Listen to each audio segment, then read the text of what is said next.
최전성기를 이루었던 여로보암 2세, 그 여로보암 2세가 왕이 된 17년 후에 남유다에는 새로운 왕이 등극을 하게 됩니다. 그 사람이 바로 아사랴라고 하는 왕입니다. 오늘 남유다의 왕 아사랴가 어떤 삶을 살았는지에 대해서 여러분들과 함께 나누어 보았으면 좋겠습니다. 열왕기 하에는 이 아사랴 왕에 대한 이야기가 딱 7절로 요약이 되어 있습니다. 그런데 이 아사랴에 대한 이야기는 역대하 26장에 보면은 1절부터 23절까지 꽤 긴 분량을 그렇게 할애하면서 이 아사랴가 어떤 삶을 살았는지에 대해서 우리에게 권면하고 있습니다. 오늘 이 열왕기하 1장부터 7장까지의 말씀과 역대하 26장의 말씀들을 우리가 한번 살펴보면서 아사랴를 통하여 우리에게 주시고자 하는 그런 하나님의 메시지가 무엇인지를 한번 살펴보았으면 좋겠습니다. 조금 주의해서 읽어야 될 것이 무엇이냐면은 열왕기 하에서는 이 아사랴를 아사랴라고 이렇게 표현하고 있는데 역대기에 가면은 아사랴를 어떻게 부르냐면 우시야라고 부르게 됩니다. 우리가 좀 익숙한 왕의 이름은 우시야죠, 그렇죠? 우시야, 아사랴라고 이름보다는 우시야라고 하는 이름이 더 많이 좀 익숙한데 아사랴, 우시야 이름이 다 좋습니다. 아사랴라고 하는 이름의 뜻은 여호와는 나의 힘이라고 하는 뜻이고 우시야라고 하는 이름의 뜻은 여호와는 나의 도움이다라고 하는 뜻을 가지고 있습니다. 꽤 좋은 이름을 가지고 있지 않습니까? 그러면 이 이름대로 잘 살았는지 그에 대한 평가가 어떤지 우리가 한번 살펴보아야 됩니다. 오늘 여러분 우리 2절 말씀을 보시면은 그가 왕이 될 때에 나이가 몇 살 때 왕이 되었느냐 16살에 왕이 되어서 52년간을 다스렸다라고 말을 하고 있습니다. 16살에 왕이 되어 52년을 다스렸으면 여러분 꽤 오랜 기간 나라를 다스렸다라는 것을 알 수가 있고 어린 나이에 왕이 되었다라는 것을 알 수가 있습니다.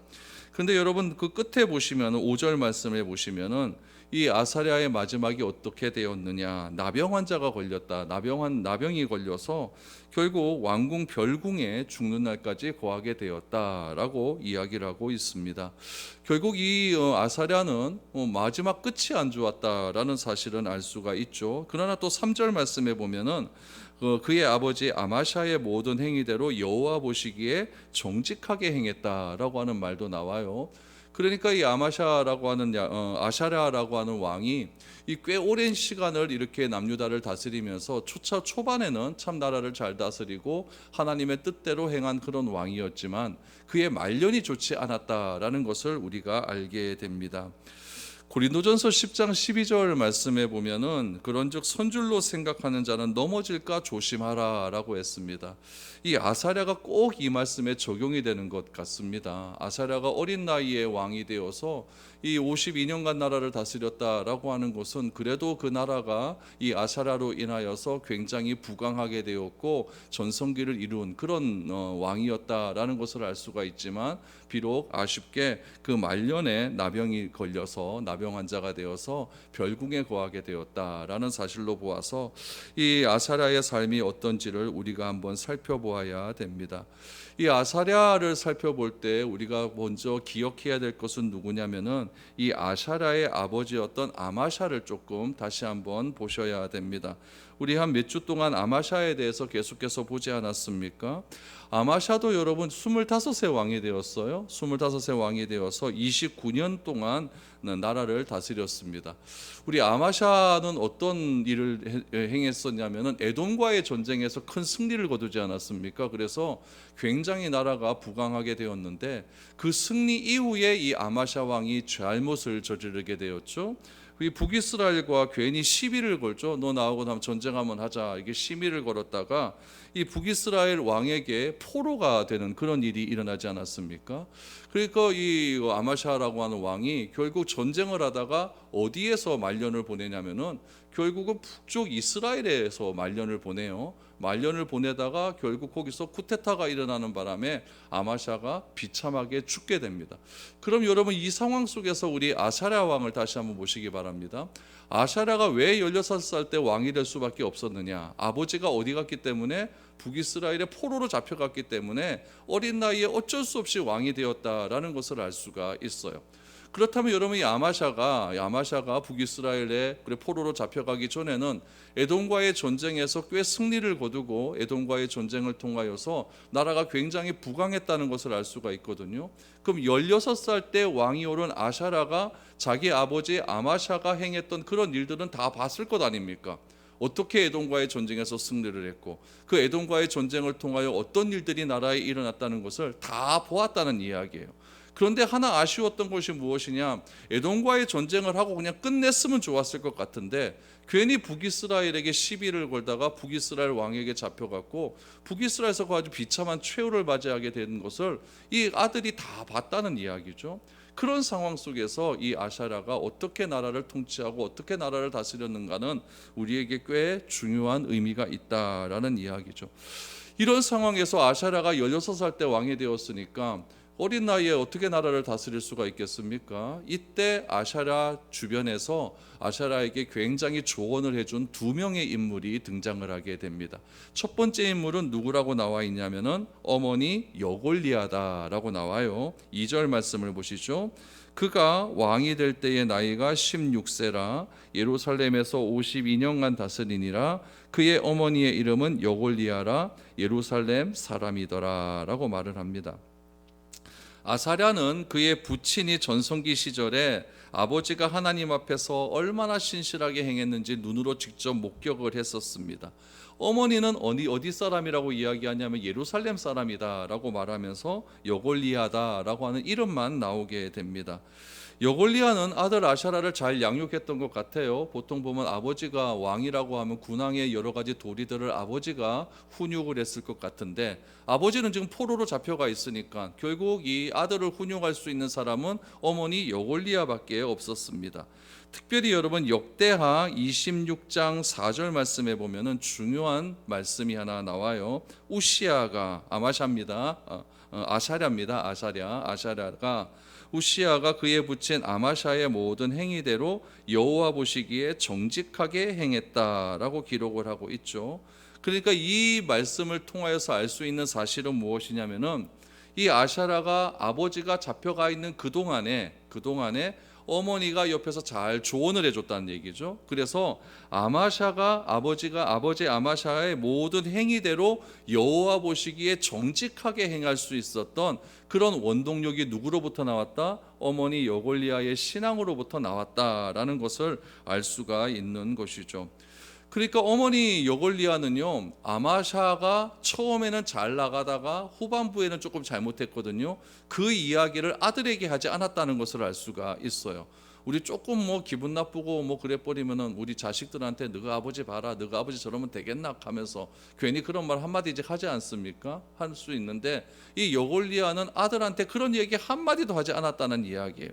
아버지가 어떻게 하나님을 섬겼고 아버지가 하나님을 섬겼을 때 하나님께서 어떤 은혜를 베풀어 주셨는가, 이 아버지의 좋은 점들을 많이 부각해서 이 아들이 어린 나이에 비록 왕이 올랐지만은 이 어린 나이에도 아버지를 따라서 아버지의 뒤를 따라서 하나님을 잘 섬길 수 있는 그런 왕이 될 수 있도록 옆에서 조언을 잘 해준 그런 사람이 바로 이 여골리아였다라는 것을 알 수가 있는 것이죠. 그러니까 여러분, 나라가 왕이 포로로 잡혀갔어요. 그러면 나라가 어떻게 되겠습니까? 아무리 국력이 세지고 국력이 좋은 그런 나라였다 할지라도 리더가 한 번이 없어져 버리니까 나라가 굉장히 위태할 것 아니겠습니까?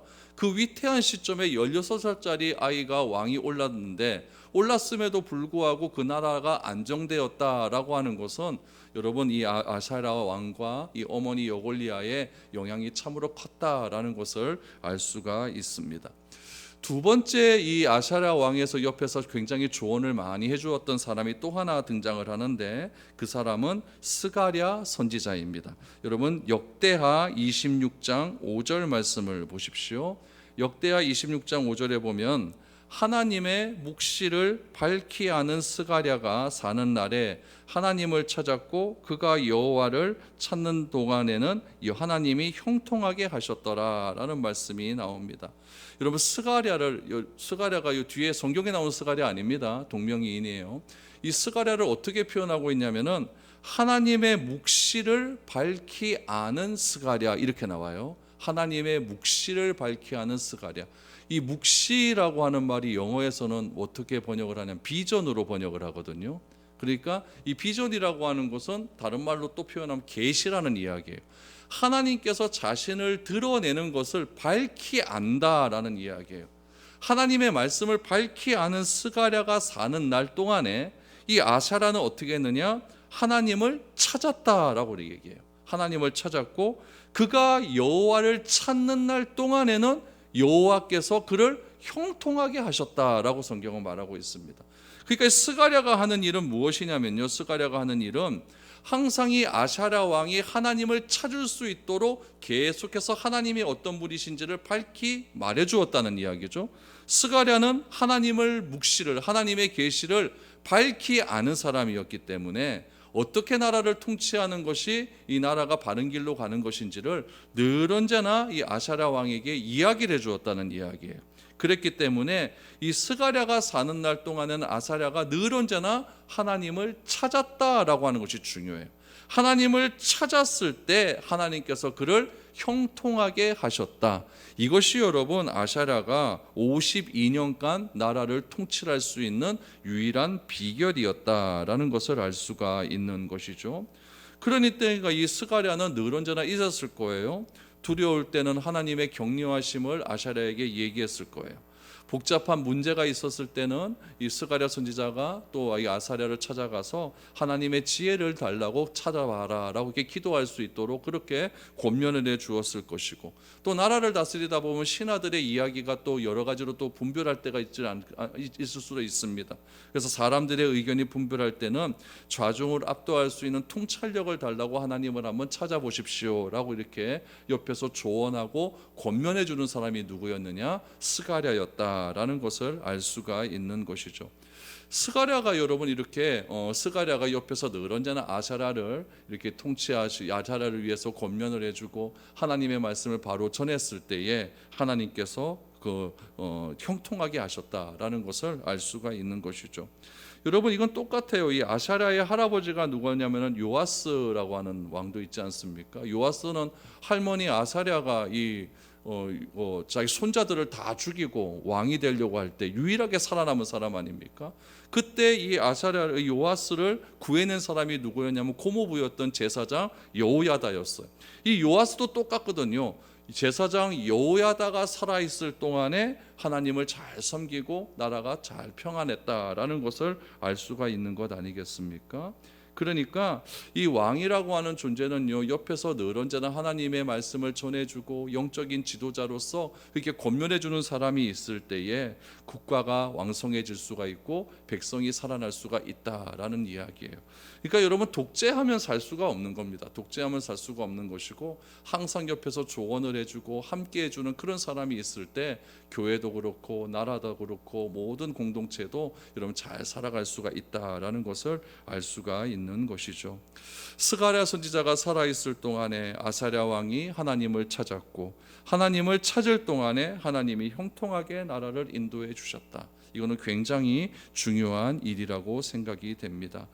아사랴가 어려운 시기에 왕위에 등극했습니다. 아버지 아마샤는 전쟁에서 패배해서 포로가 되었고 나라의 수도는 불탔고 재정은 바닥났고 곳곳에 요새는 황폐해지고 군사들은 죽어 백성들의 의욕이 상실되었을 때에 국정 경험도 없었던 그 16살 소년이 왕위에 올랐으니 얼마나 백성들이 바라보았을 때 암담하겠습니까?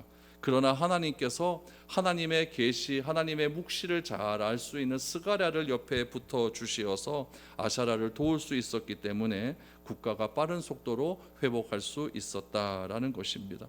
여러분 우리들도 마찬가지입니다. 우리 교회도 다 그런 것 아니겠습니까? 교회가 힘들고 어려웠을 때에 우리의 힘으로 어떻게 할지 모르고 난감할 일이 얼마나 많이 있었습니까?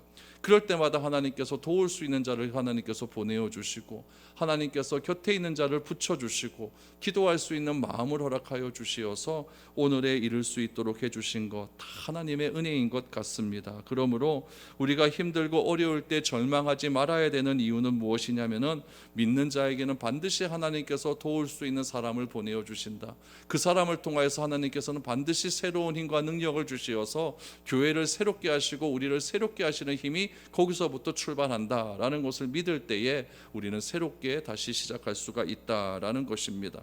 여러분, 어차피 내 능력으로 안 되고 내 경험으로 안 되고 내 인맥과 내 자본으로 안 된다라고 한다는 것을 여러분 우리가 깨닫게 된다면은 하나님의 기이한 도우심을 우리가 바랄 때에 이런 모든 어려움에서 우리가 극복할 수 있는 힘이 생길 수 있다라는 것을 알게 되는 것입니다.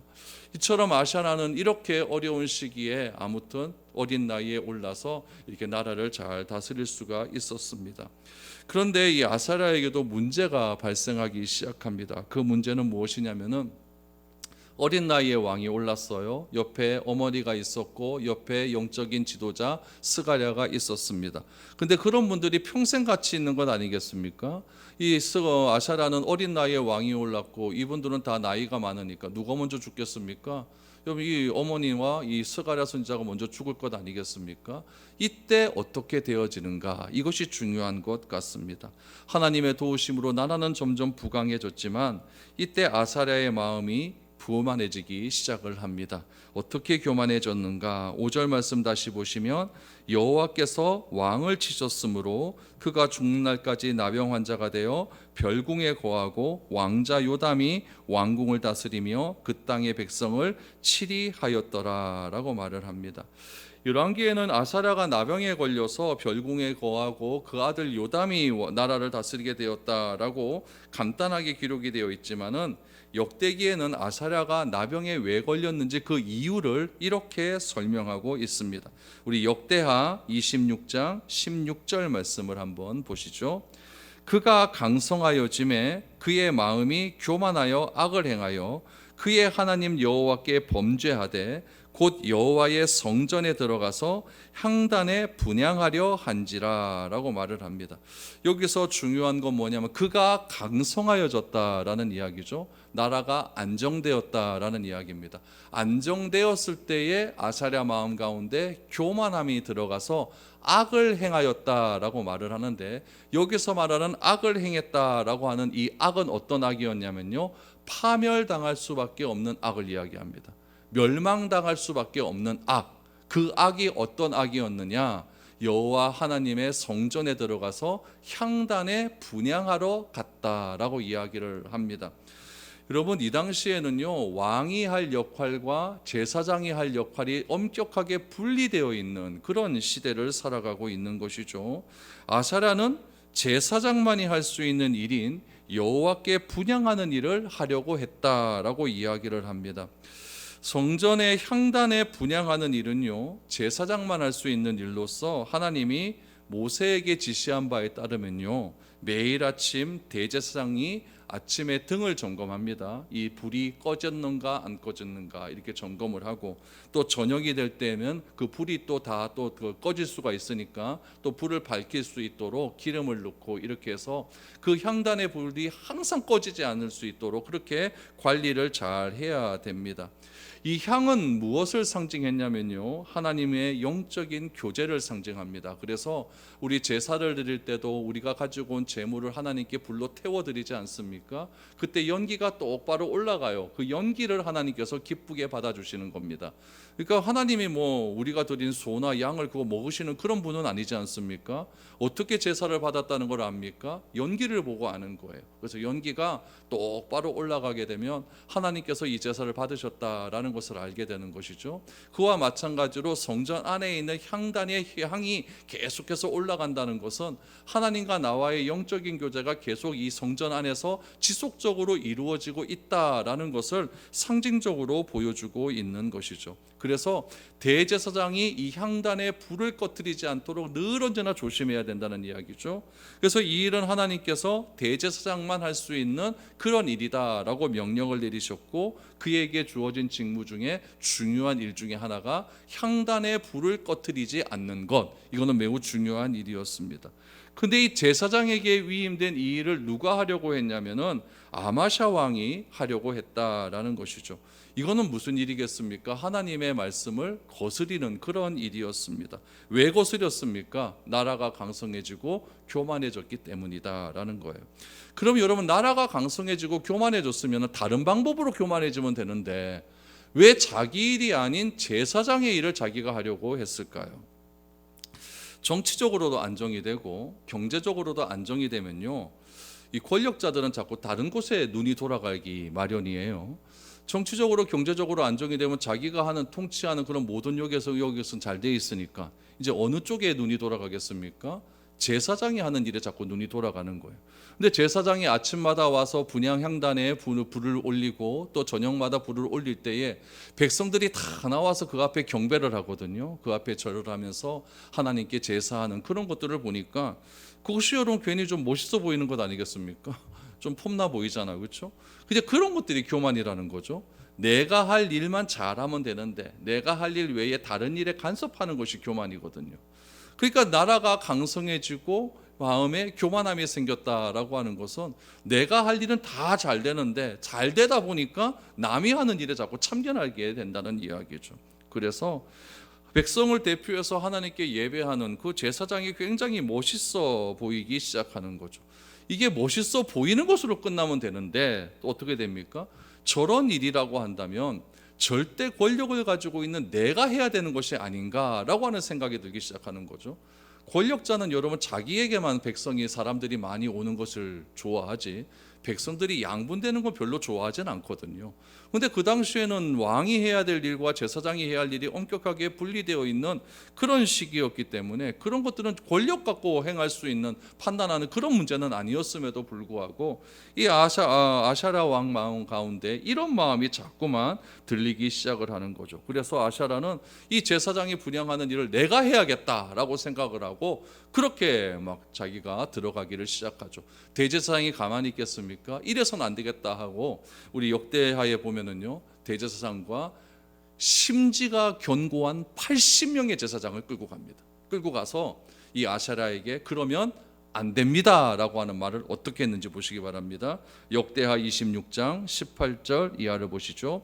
우시야 왕 곁에 서서 그에게 이르되 우시아여, 여호와께 분향하는 일은 왕이 할 바가 아니요 오직 분향하기 위하여 구별함을 받은 아론의 자손 제사장들이 할 바니 성소에서 나가소서. 왕이 범죄하였으니 하나님 여호와께서 영광을 얻지 못하리이다. 우시아가 손으로 향로를 잡고 분향하려 하다가 화를 내니 그가 제사장에게 화를 낼 때에 여호와의 전 안 향당 곁 제사장들 앞에서 그의 이마에 나병이 생긴지라 라고 이야기를 합니다. 여러분 81명의 제사장이 찾아온 거예요. 와, 81명의 제사장이 와서 그리하면 안 됩니다 라고 했을 때에 이 아샤라가 뭐라고 합니까? 감정 표현을 하는데 화를 냈다라고 이야기를. 화를 내면서 그 향단을 들고 제사장 안뜰로 들어가려고 할 때 그 81명의 제사장이 보는 앞에서 이마에 나병이 발생했다라고 성경은 이야기하고 있습니다. 결국 여러분 향단을 내가 내 소유로 가지겠다, 내가 가지고 내가 들어가겠다라고 하는 것은요, 결국 이 아샤라는 이때부터 하나님께 예배하는 사람이 아니었다는 것을 알 수가 있는 것이죠. 자신의 절대 권력을 숭배했다라는 것을 알 수가 있어요. 내 권력이 이 정도 되니까 이거 내가 하지 못하겠느냐, 내가 못할 일이 어디 있겠느냐, 이렇게 생각을 하는 것이죠. 나를 신격화하고 싶은 야망이 불타오르는 겁니다. 여러분 이런 마음이 창세기에 그대로 나오잖아요. 뭐라고 나오면 너가 이 열매만 먹으면은 하나님과 같이 되리라. 이게 똑같은 이야기 아니겠습니까? 그가 건드린 것은요 단순히 향로가 아니었어요. 그가 건드린 건 무엇이었냐면은 하나님의 영광과 권위였습니다. 이 영광과 권위에 대항을 하니 결국 하나님의 진노하심이 아샤라를 쳤습니다. 당시에 의학적으로는 도저히 치유가 불가능한 나병, 그 나병이 걸리면은 진 밖으로 쫓겨나는 것 아닙니까? 공동체 밖으로 쫓겨나는 그런 나병이 이마에서부터 발생하기 시작을 했다라고 말을 하고 있습니다. 여러분 우리는 우리에게 주신 한계에 감사를 해야 됩니다. 여러분 우리에게는요 한계가 다 있어요. 내 건강에도 한계가 있을 수밖에 없잖아요. 내 시간에도 한계가 있고 내 능력의 한계가 다 있습니다. 이 한계를 인정해야 된다는 이야기죠. 욕심과 교만이 가득해서 하나님이 그어주신 그 한계 밖으로 나아가게 되면 그것을 교만이다라고 말을 할 수 있는 것이죠. 교만은 자신을 하나님의 위치에 올려놓아서 무엇이든지 하라고 부추기는 그런 능력이 교만 가운데 있습니다. 하나님의 사람은 하나님이 주신 그 라인을 잘 지켜야 됩니다. 그래서 내가 다 독점하는 것이 아니라 서로 나누어주고 그 나누어주는 일들을 각자 자신의 은사대로 활용할 수 있게 하는 것이 진짜 하나님의 사람이지, 아무 사람도 믿지 못해서 내가 다 독점하려고 하다가는 이렇게 잘못된 일이 일어날 수밖에 없다라는 것을 알게 됩니다. 그 한순간에 결국 이 왕의 자리에서 떨어지지 않습니까? 그래서 오늘 말씀에도 보니까 5절 말씀에 보니까 죽는 날까지 별궁에 거했다라고 이야기를 하고 있습니다. 그럼 이렇게 할 수밖에 없었던 이유가 무엇인가? 첫 번째는 누구의 죽음이었을까요? 어머니와 스가랴 선지자의 죽음 때문에 그렇습니다. 할아버지 요아스 왕이 제사장 여호야다가 죽고 난 이후에 타락했듯이 아사랴도 자신의 영적 지도자인 스가랴가 사라지고 나니 타락해 버리고 납니다. 여기서 알 수 있는 사실이 무엇일까요? 신앙은요, 남에게 의존하는 신앙에서 머물러서는 안 된다는 이야기입니다. 여러분, 나를 도와주고 나를 위해서 기도해 주는 사람이 영원할 수는 없습니다.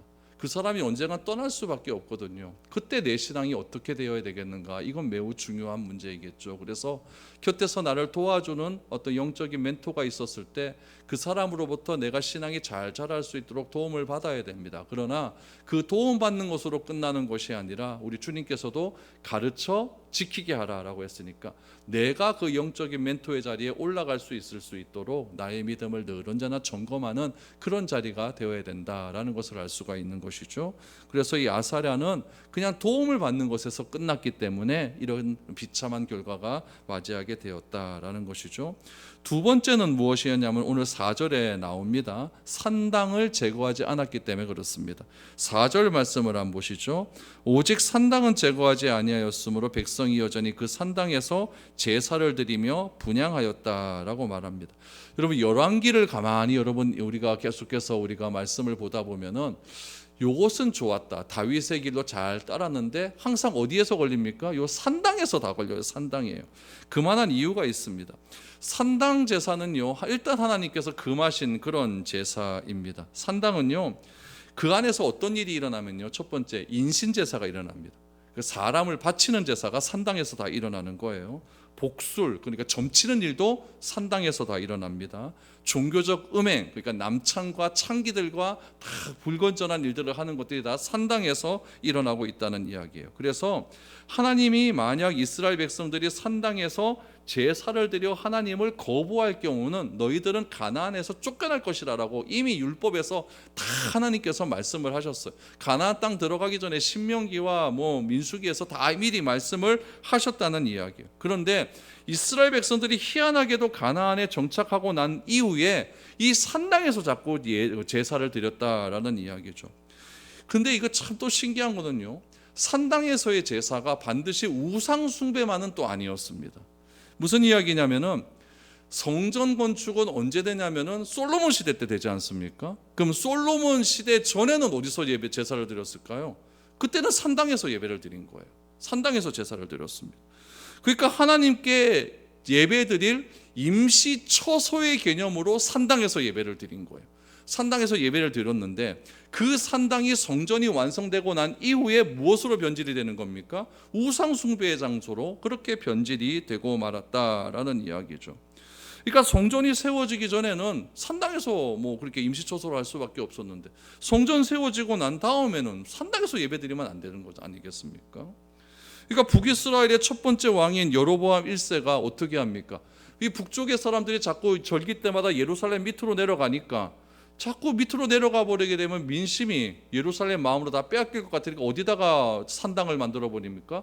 단과 베델에다가 산당을 만들어 버리고 너희는 여기서 예배드려라 라고 말하고 거기다가 금송아지를 만들어 버리지 않습니까? 이것이 산당이라는 이야기예요. 그러니까 아사랴도 그랬고 오늘 아사랴의 아버지 아마샤도 그랬고 아마샤의 아버지 요아스도 그랬고 이게 할아버지 아버지 아들까지 줄줄이 다 산당을 없애지 않은 그런 사람이었다라는 것을 알게 되는 것이죠. 이 세 사람의 특징이 무엇이냐? 처음은 다 좋아요. 그러나 마지막이 안 좋은 왕이었다라는 것을 우리가 기억을 해야 됩니다. 우리 그리스도인의 진정한 성공은 어디서 판가름 날까요? 그리스도가 재림하는 그 순간에 판가름이 납니다. 우리가 다시 우리가 죽어서 우리 몸은 다 썩어지지 않습니까? 우리 혼은 하나님 앞으로 다 가요. 그러다가 주님이 재림하실 때 우리 썩어진 육체와 또 우리 혼이 다시 결합이 되어서 우리가 완전히 부활의 몸으로 바뀌어지지 않습니까? 그때 우리가 하나님 앞에서 우리가 어떤 심판을 받게 되는가? 처음 가졌던 그 마음을 끝까지 유지하는 것이 그래서 참 중요하다라는 것을 알 수가 있는 것이죠. 저는 가만히 보면 시작보다 끝이 더 어려운 것 같습니다. 시작은 우리 다 하나님께 예수를 그리스도를 믿어서 하나님으로부터 의롭다 인정을 받은 그런 우리 의로운 존재들 아닙니까? 그럼 우리 주님이 다시 오실 그때까지 영화의 단계까지 이 성화의 삶을 잘 살아야 되는데 처음에는 좋다가 마지막에 이렇게 돼버리면은 참 이게 안 좋은 삶이 되는 것 같습니다. 우리 시작보다 끝이 아름다운 삶을 살게 하여 주시옵소서 이렇게 기도하시고 항상 하나님께서 주시는 그런 마음들 은혜를 여러분들 언제나 기억하시고 또 하나 강건할 때 더 조심할 수 있는 그런 우리 삶이 되어서 우리 하나님 앞에 손줄로 생각하는 자 넘어질까 조심하라 라고 하는 그 마음을 늘 언제나 기억하며 하루하루를 살아갈 수 있는 저와 여러분들이 될 수 있기를 축복드립니다.